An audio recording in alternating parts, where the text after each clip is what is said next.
Historia Viva con el profesor Ubaldo García.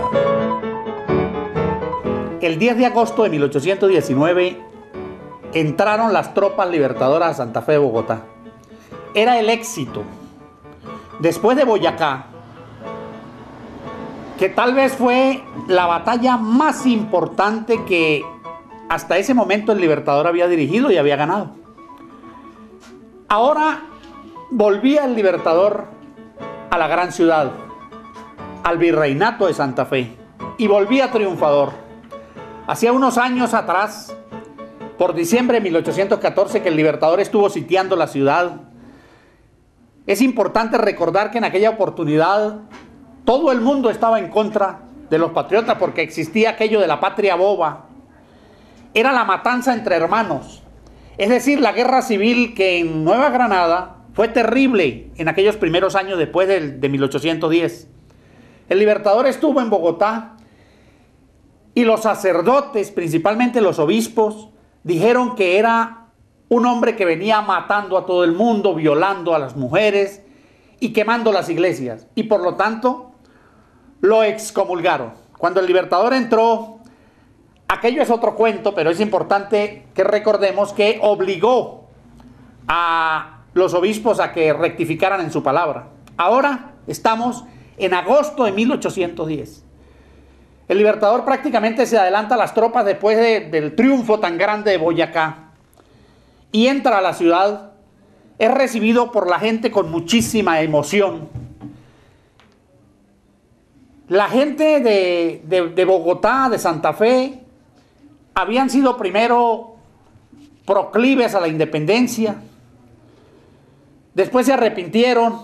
Cuando vino Morillo, aquel general empezó con la matanza. Fue cuando la era de los fusilamientos. La gente se arrepintió mucho de haber tal vez propiciado y facilitado la entrada de Morillo, porque entró sin ninguna batalla ni nada por el estilo.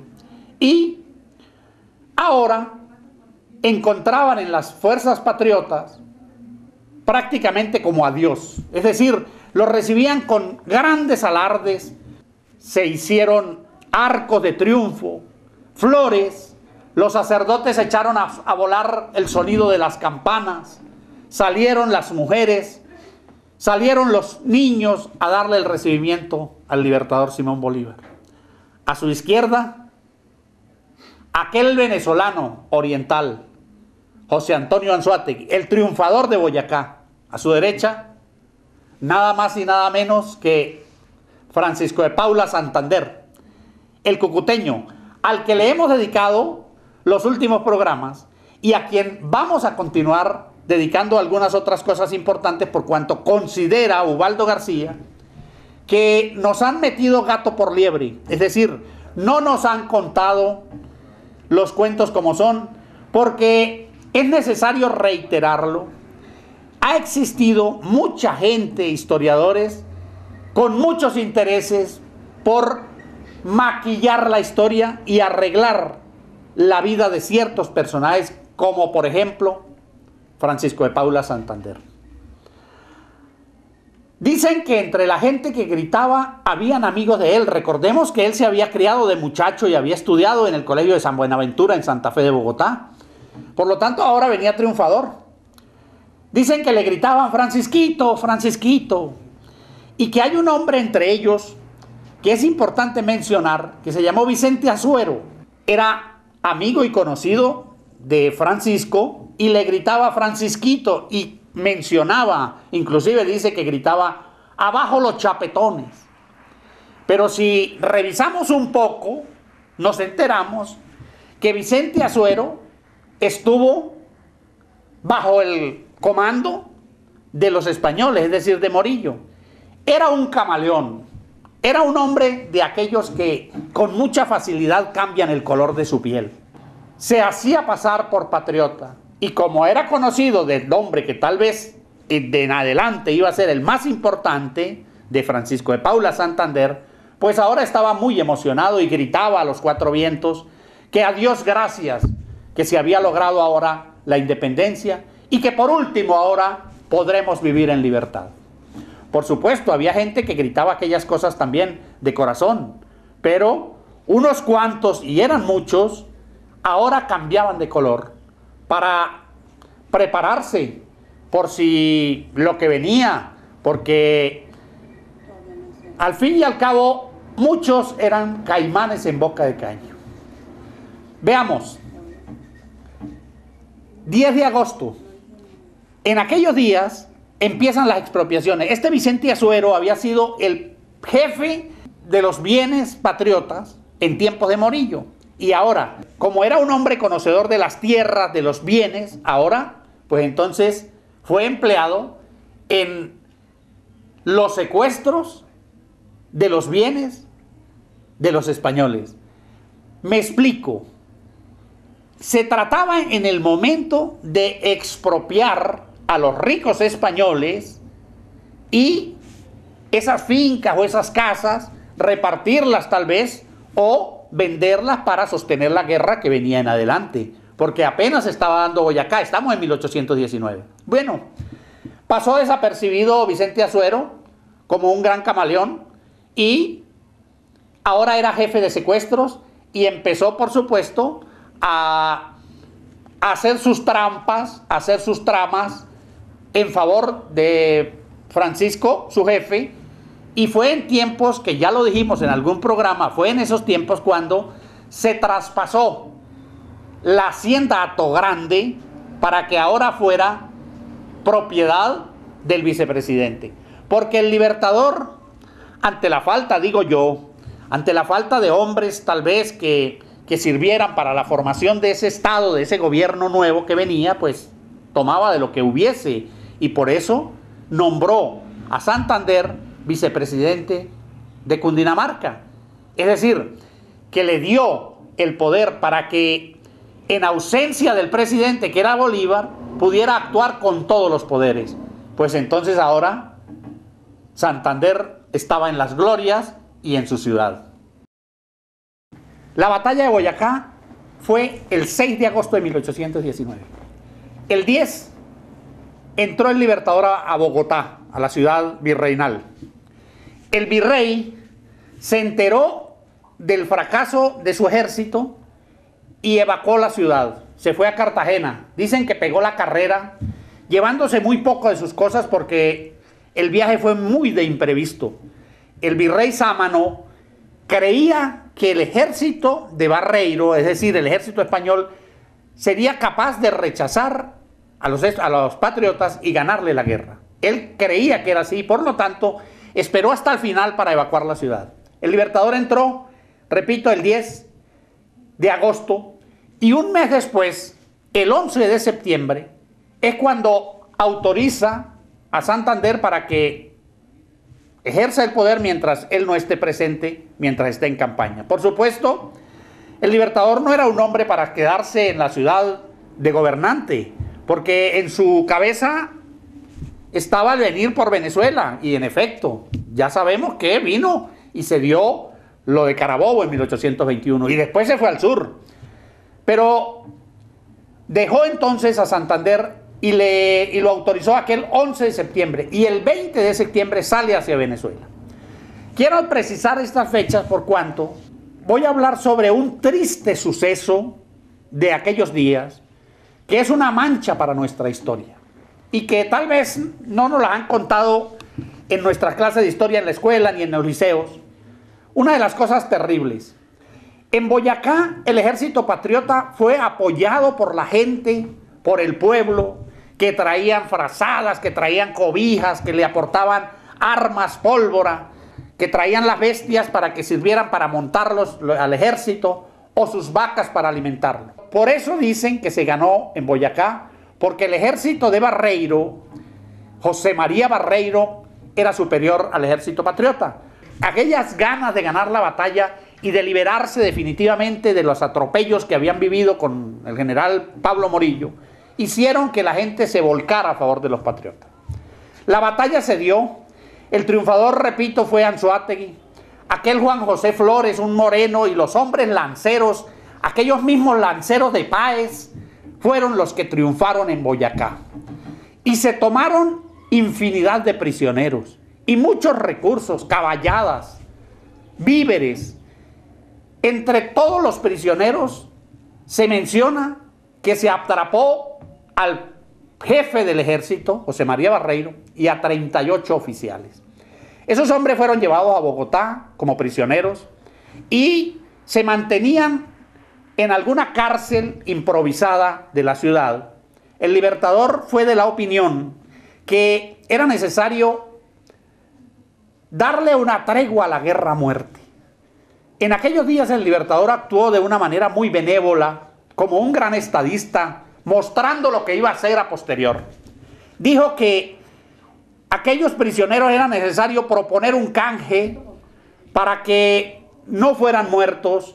Al contrario, inclusive propone, hay algunos documentos que dicen que se van a cambiar teniente por teniente o capitán por capitán. Y así sucesivamente, inclusive se menciona que algunos de los paisanos también serían canjeados y se tenían aquellos hombres, 38 más 1, 39 con Barreiro, para proponer cómo en efecto se propuso un canje de prisioneros y un arreglo para hacer más normal aquella guerra. Se dice y se conoce por los documentos que el virrey Sámano no aceptó la tregua desde Cartagena, y que el Libertador dijo que bueno, que había que esperar. El Libertador sale de Bogotá dejando como jefe a Santander. Y ahí va el programa. El 11 del mes siguiente, de octubre, una tarde, el vicepresidente, que necesitaba la demostración de su poder ante la gente de Bogotá, decidió que había que fusilar a los oficiales españoles. Propuso aquello a sus subalternos y dictó órdenes para que los prisioneros fueran sacados de 4 en 4 a la plaza. Se instaló un banquillo con un batallón de fusilamiento y empezaron a salir los hombres. Dicen que algunos gritaban: es necesario un consejo de guerra. Dicen que Santander se montó en su caballo vistiendo un lujoso uniforme y gritó: la patria está en peligro de muerte y las circunstancias nos obligan a tomar medidas extremas. Mucha de la gente no estuvo de acuerdo. El Libertador no estuvo de acuerdo con que aquel fusilamiento se realizara. Sin embargo, en el ego, en esa intriga que tenía Santander y que mantuvo para demostrar lo que no era, dio la autorización para que los prisioneros fueran fusilados. Hay algunos documentos que dicen que ni siquiera los prisioneros se creían que era verdad que iban a ser pasados por las armas. Instalaron un banquillo y fueron sacados de a 4 por 4. Los primeros 4, encabezados por su jefe, caminaron hasta la plaza. El vicepresidente, desde el portón del Palacio Virreinal, montado en un caballo, observaba el trágico espectáculo. Y cayeron los primeros 4. Se movían los cadáveres y entonces los soldados iban por 4 más. Y así fueron trayéndolos de 4 en 4 y fusilando a aquellos hombres sin ningún juzgamiento, sin ningún tribunal, de una manera horrenda, porque eso no estaba planteado para el momento. Al final de la tarde empezó a llover suavemente y dicen que la gente indignada no soportaba el espectáculo. Sin embargo, el vicepresidente lo disfrutaba. Había una banda de músicos que se trajo para amenizar aquel triste espectáculo. Un viejo español que caminaba por la plaza, indignado, gritó: no le hace falta, atrás viene quien los endereza. Se llamaba Malpica. Aquel español se atrevió a decir, y era lo que quería significar, que hicieran lo que les viniera en gana, porque atrás venían otros españoles, como en los tiempos de Morillo, y que ya ocurriría la venganza. Unos soldados oyeron el cuento, el grito del español, y le llevaron el chisme al vicepresidente. Y el vicepresidente dijo: hagan preso a ese hombre y métanlo en el grupo de los 39 para que sean 40, porque de 4 en 4 los últimos iban a ser 3. Por lo tanto, fue la manera de completar la matanza. Triste momento cuando el abuso de autoridad se sobrepone por sobre la ley. Por eso, amigos televidentes, es un gran exabrupto y es una de las cosas que tenemos que decirlo y gritarlo, que cómo es posible que precisamente a Santander se le ha llamado el hombre de las leyes, cuando existen demostraciones de que violó las leyes en pro de su ego, de su egocentrismo y de sus ansias de poder. Pues aquel Malpica que se atrevió a protestar por la matanza, se anexó al grupo y fue fusilado también aquella tarde de octubre en Santa Fe de Bogotá. Ahora, ¿qué pasa a posterior? Y esto es importante. Él, de alguna manera, el vicepresidente tiene que justificar aquello y escribe una carta unos días después. Por supuesto que aquellos fusilamientos no habían sido anunciados al Libertador. El Libertador no sabía que iba a ocurrir aquello. Una carta larga donde explica cosas que son inexplicables, donde hace comparaciones con otros momentos de la guerra, donde dice algo que es muy interesante. Santander dice que era un gran peligro tener tantos prisioneros que representaban una gran amenaza para la población bogotana y que era necesario fusilarlos porque Bogotá era una ciudad realista. Falso, falso. En aquel año de 1819, los documentos demuestran que Santa Fe de Bogotá era una ciudad patriota. Ya habían pasado, repito, las matanzas de Morillo y ya no querían más a los españoles. La gente estaba de acuerdo con el gobierno republicano. Y ahora entonces Santander sacaba el achaque de que Bogotá era realista y de que algunas mujeres que visitaban a los oficiales españoles prisioneros estaban llevándole armas y que aquello iba a ser un polvorín y que iba a reventar y que para evitarnos males en la formación de la República era necesario tomar sus vidas y fusilarlos. Algunos otros historiadores han comparado diciendo que el Libertador también mandó a fusilar gente y que la muerte de aquellos 39 hombres, 40 con el que gritó o el que protestó, no era nada con respecto a los 800 que el Libertador Simón Bolívar autorizó para que fueran fusilados y masacrados en Caracas y en La Guaira en el 1814. Pues por supuesto que el 1814, el año terrible, fue un año completamente diferente. No se puede comparar.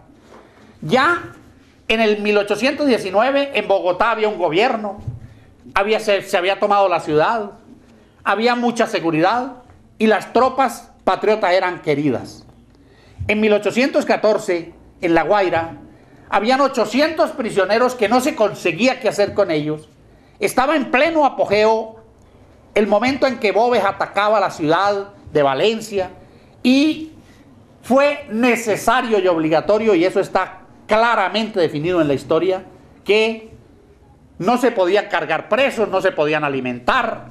Y hay una carta muy explícita donde el Libertador dice: eran víboras y si se soltaban, inmediatamente hubiesen causado estragos, por lo tanto, era necesario su eliminación. Total que, a la hora de justificar las cosas, pues por supuesto que es muy sencillo, se pueden arreglar los documentos. Sin embargo, el asesinato de estos hombres en Bogotá quedará para la historia. Justificó aquel suceso.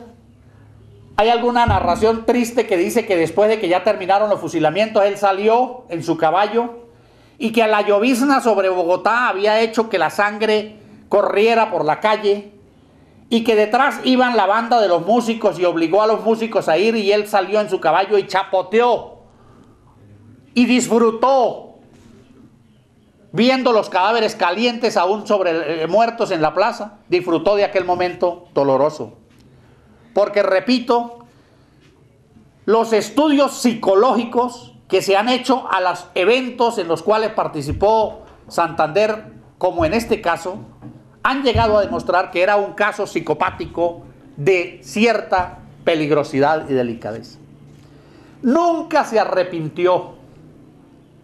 Nunca en adelante escribió una carta o dijo algún discurso en donde siquiera asomara la posibilidad de que se había equivocado.